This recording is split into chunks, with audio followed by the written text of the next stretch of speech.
Hey everyone, this is Pete, and welcome back to Atari A to Z Flashback, a series of explorations of the 150 games that make up Atari Flashback Classics for Nintendo Switch. Today's game is Night Driver, which is originally a 1976 arcade game by Atari, ported to 2600 by Rob Fulop in 1980. The arcade original is believed to be one of the first ever games to unfold from a first-person perspective. There was actually a static decal of a car on the screen, actually printed onto the screen, and then you moved the graphics of the road left and right using the controls on the arcade machine. The 2600 version switches out the static decal on the screen for a static sprite, basically, of a car. So it unfolds from a third-person perspective, but otherwise works in the same way. You're basically controlling the road rather than the car. The game is paddle controlled, offering an early example of analog controls in a 3D racing game, which wouldn't become commonplace or the standard until much later, so it's interesting from that perspective. Quite a few modern commentators note that Night Driver was irrelevant very quickly after its original release though, thanks to the introduction of titles like Sega's Turbo and Namco's Pole Position, the latter of which also found itself ported to Atari 2600.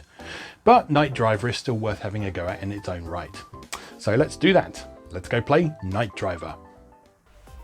Okay, here we are once again with Atari Flashback Classics, and today we're taking a look at Night Driver. Quite an early game for the 2600, a very early arcade game for Atari, and I guess quite a revolutionary game in some ways. A lot of people don't think this game has aged very well, and they're probably right, but I've always had a bit of a soft spot for it for various reasons. Let's have a look at the manual. Night Driver. So this was early era 2600, so we get those lovely sort of watercolour pictures. Okay, you're in the driver's seat and the track is just ahead of you on the television screen. Your car is permanently fixed at the bottom of the screen. See diagram. Yeah, so as I said in the intro, the original arcade version of this actually had a decal stuck to the screen that looked like the cockpit of a car, and what you did was you would move the road from side to side, and the decal would stay where it is, and that would make it look like you were steering from side to side. So all you have to do is accelerate and steer the car through one of 4 tracks. Each time you veer off the track and hit one of the pylons or an oncoming car, a simulated crash scene will appear on the screen. There's a good idea to quickly read through these instructions so you won't miss any important details. Right, the knob on your pedal controller is your steering wheel, and the red button is your accelerator. Be sure to hold the controller with the red button on the left. So, like I say, this is a pedal control thing, so it does have analog control. So that does mean we run into the normal issue we have with Atari Flashback Classics, which is that analog controls can be very twitchy unless you know what to do with them. And it's been a while since we had a pedal control game, so as soon as we get into the game, I will tell you my handy trick that 9 out of 10 people don't know about and will make your penis larger or something. We won't make your penis larger, otherwise my wife would be much happier with me. Oi! Forget I said that, we'll cut that. It will help you in steering the car and moving the paddle in paddle control games in the games in this collection, because it's a bit of an acquired taste. Okay, turn the controller knob to the right to steer the car to the right and left to steer left. Try to avoid hitting the pylons on either side of the road as well as oncoming cars. Your initial tendency will probably be to oversteer the car, which will cause you to crash. Don't be discouraged if this happens. I beg your pardon. With time and practice you will get the knack of it and eventually become quite skilled. And first starting out, don't use maximum acceleration throughout the course of the track. No, because you can drive at speeds of about 500 miles an hour in this game. I was watching some footage of the arcade game earlier on, and the speedometer just keeps climbing. It's ridiculous. Instead, let off slightly or even all the way as you wind through tight turns and difficult spots on the track. Okay, the right difficulty switch controls the maximum speed at which your car will travel. In the A position, the car will travel the fastest. In the B position, the maximum speed will be slower. Beginners should start with the right difficulty switch in the B position. Yeah, I've mentioned this before. A lot of people don't seem to be aware of the fact that the easy way to remember which way round the difficulty switches are is A for advanced, B for beginner. So if you have the switch in the B position, it's always going to be easier than if it's in the A position. The left difficulty switch may or may not act as a warning device depending on its position. In the A position, oncoming cars will not honk before they appear on the screen. In the B position, oncoming cars honk just before they appear. Alright, so there's 8 different variations in this game. Games 1, 2, 3 and 4 are timed. You have 90 seconds to score as many points as possible. Games 5, 6, 7 and 8 can be played for as long as you want. And in each of those, it's a gradual progression of difficulty in the tracks. So games 1 and 5 have the easiest track, games 2 and 6 have the medium difficulty track, and the expert track is in games 3 and 7. Games 4 and 8, though, generates a random course for you every time, so you can have a different experience every time you play once you really feel like you've mastered this game. The first 3 courses you can learn, though. It's quite difficult to do since this game runs at a feral clip, but you will get the idea. Alright, so let's play Night Driver. Right. And we will begin with the 90-second game on Novice. Don't know how well this is going to show up on the capture because the sort of flickering of the pylons at the side of the road is very fast, and I'm only capturing at 30 frames per second because I do not have a capture device that will capture from consoles at 60 frames per second. If you would like to help with that, please consider supporting me on Patreon, dropping me a tip on coffee, or dropping by moagamer.net's donate page and giving me some money. That'd be nice. I'd love to get a better capture device, but, well, this is what we're stuck with for now. So, if it looks like the road's not moving, then, well, you're just going to have to deal with it, I'm afraid. Right, let's begin. So, we start. Ready to go. That's our car at the bottom. That's a car, believe it or not. We've got 90 seconds on the clock, a score of 0, and some pylons ready to destroy us in the background. So, we hold down the fire button, and then we crash. And that's pretty much how this game goes. You hold down the fire button and you crash. But yes, my patented paddle control technique that may or may not make your penis larger is instead of just pushing left and right on the analog stick, which is what your natural inclination would be, is instead to find a center point to begin with. In this case, it's best to push straight down on the analog stick and then move around the perimeter of the control stick with your thumb as if you're turning a paddle, as if you're turning a dial. So you're sort of moving in a semicircular motion rather than just from left to right. And doing it that way, you'll find you have a lot more control over your position than you would do if you were just trying to move left and right. Now, the downside of that is it can get quite tiring on your thumb after a little while. I already want to move my thumb, and I can't really, because as soon as I pull my thumb off here, it's going to twang me into an unfortunate position and cause me to crash. And in fact, crashing there did me a favour because I can take my thumb off for a minute and reposition it. But you can see, despite the ridiculous speed that this game moves at, I'm actually doing quite well because of my special technique. This is the novice course, of course. Of course. So 49 points on the novice course. Not bad at all. Now, what we could do is we could bump up the difficulty with the right difficulty switch and see if we can go a bit faster. Let's try that on the novice course and see what a difference that makes.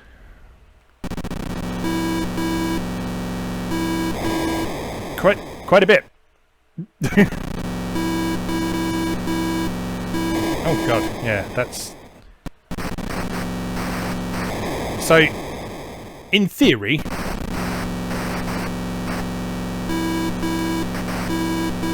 you could probably get higher scores on the higher difficulty because you're going faster and thus you're going further, and your score is based on how far you go. But you are also more likely to crash into things. Now, there are things you can bear in mind to help your situation out. Firstly is the fact that the oncoming cars are always on the left-hand side of the road.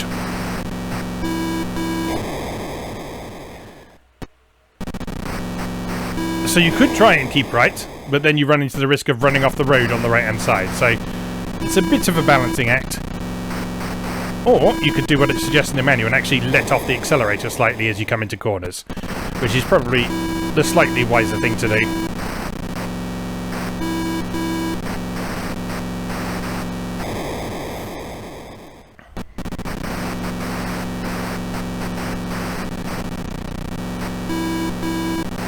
I actually really like this game just because To anyone watching, this probably just looks completely indecipherable. You probably have absolutely no idea how anyone could possibly respond to the stuff that is happening on screen. 47. We actually nearly got the same score at that high speed. Let's have another go at that. I think I can do better.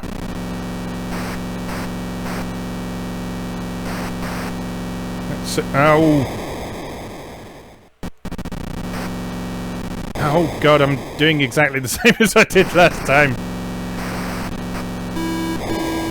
I do like the broken car sprite when you crash into someone. It actually sort of turns the oncoming car sprites into a mangled car sprite. That's quite fun.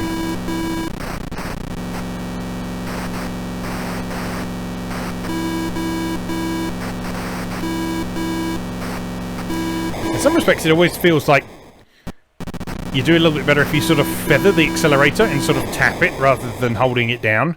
Because that way you go a little bit faster than you would do in the beginner mode, but you also just control your speed just a little bit more than you would do if you were just putting your foot completely to the floor. I am making a real mess of this though. Feather it.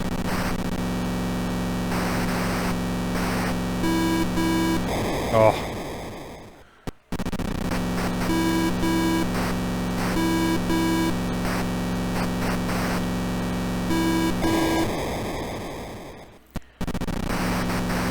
You know what, there's still time. There's time. There's still time. Oh, come on. Can I get to 50? No, I can't get to 50. There's 2 seconds. Oh, so close. So close. One more try. See what I mean? This game is addictive. It's stupid, and it's kind of rubbish, but it's also addictive. Because it's really simple.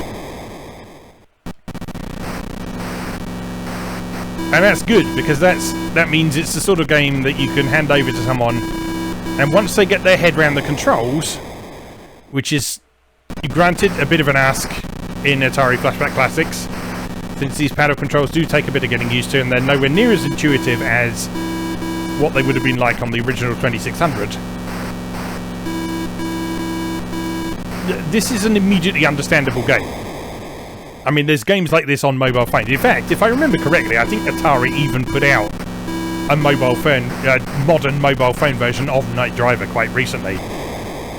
Atari's been doing some weird stuff of late. Of course, the Atari of now has pretty much nothing to do with the Atari of back then. But they still own all the intellectual property. So that means we get things like Roller Coaster Tycoon Touch, which turns one of the world's most beloved management simulations into a match 3 game. And we have Combat for mobile phones, which turns one of the most beloved 2-player deathmatch games into a match 3 puzzle game.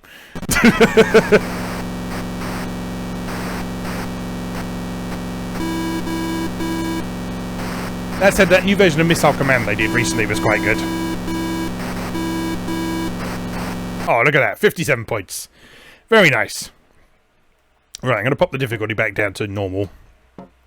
And we'll try the pro course. Let's go! As you can see, the pro course is very different to the novice course. Ooh, does have some tighter corners.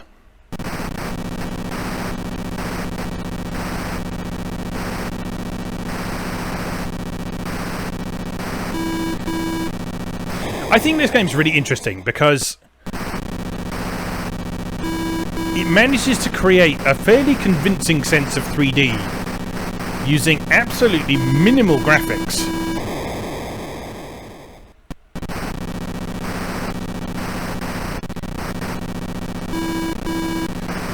Like, the corners in this game are actually a lot more convincing than in some slightly later Vanishing Point races with more conventional filled-in graphics. They actually have a 3D look to them.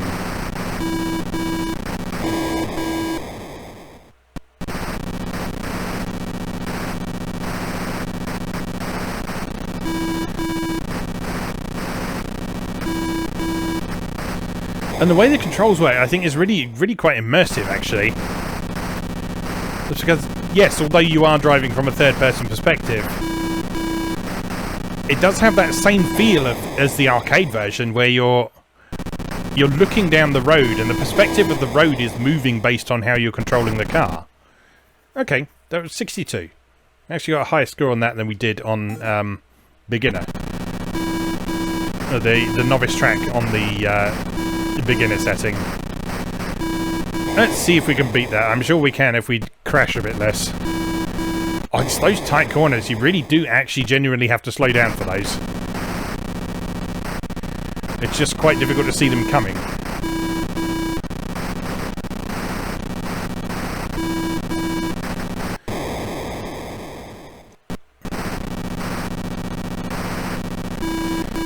Yeah, so more so than the beginner one, I think this is actually a track you kind of have to learn. So you know when those tightening bends are. Because they will be at the same point every time. And you can probably use things like your score to help you calculate when you're about to reach one of those places. Because obviously there's no scenery to help you. You might be able to count houses and trees, I guess, but I don't know if those are randomised each time you play. So it's probably more reliable to use your score as a method of counting how far you've gone.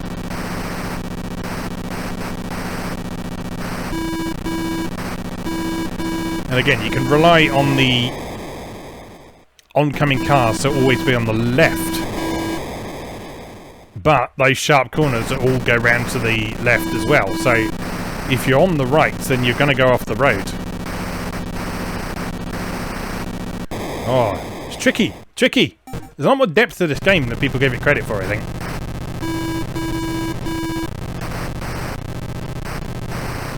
I think the next one tightens. Yes, there we are. Okay, I believe the format of this track is you have a fairly gentle one, and then the next time you have a left turn, it's one of the tightening ones. Yeah, there we go. Okay, so there is a pattern to it. So I'll have a gentle left now, and a little wiggle to the right, and a left, and then the next one will be a tight one. Okay, so it's actually repeating the same pattern. So we got a left, then a right, then a shallow left, then a tight left. Look at that, I got it figured out. Who'd have thought it? Tightening. Oh, still hit the wall. So left. And right. And left. And tight left. Don't hit the wall. Slowly, slowly, slowly. Carefully. Round the corner. There we go. Left. And right. And left. And tight left. Oh. Didn't steer hard enough.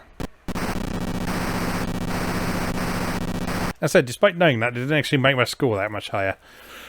Oh well. Okay, we figured out the pro track. Let's now try the expert track.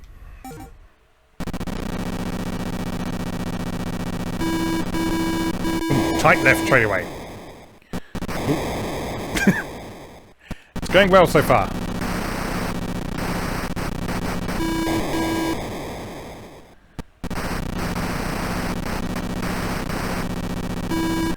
Oh, this is nasty. There's not going to be any straights on this, is there? Round to the left, then back round to the right again. Round to the... Nope. Then back round to the left again. Tight left. I think it's narrower as well.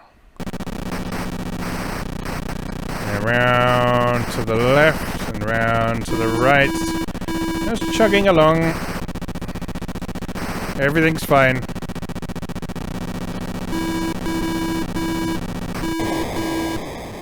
Yeah, again though, this is learnable. And the actual pattern is pretty short. It's just repeated over and over again. So once you get into the rhythm of doing that pattern and being able to negotiate it safely, you can probably get pretty good at this.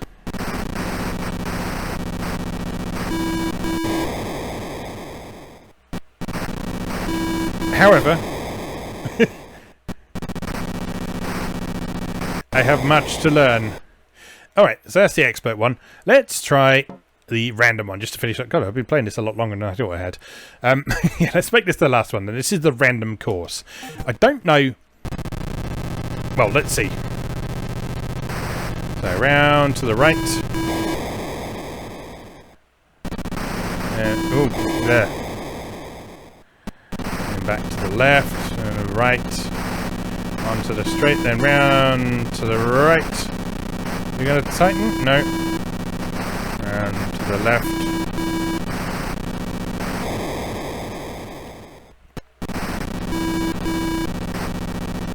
I think there might be a pattern here as well, you know. It's just that pattern is going to be different every time. So, if that's the case... If that's the case, you need to take like a lap, I guess you'd call it, of the pattern to figure it out. So we should go right next. No, that's left. And to the right. Then that will tighten, if it's following the pattern. Is that going to tighten? No. Okay, maybe it is random.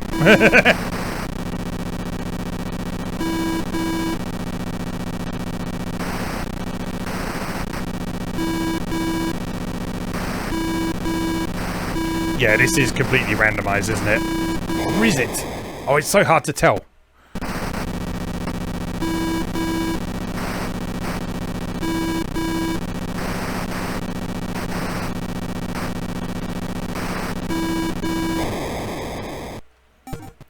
One more try. One more try. On the random one. Around to the right. Into the car. That bit's important. Then back round to the left. Straight. Round to the right.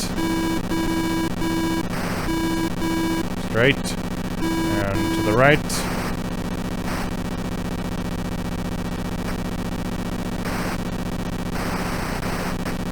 Oh. Tight! Oh, I don't like those chicanes. They're really hard to deal with.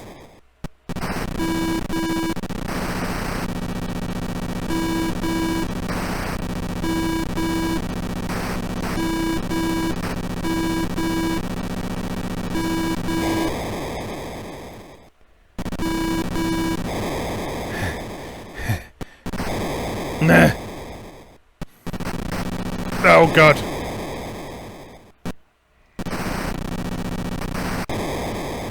Please call the RAC. I'm having terrible trouble with my car.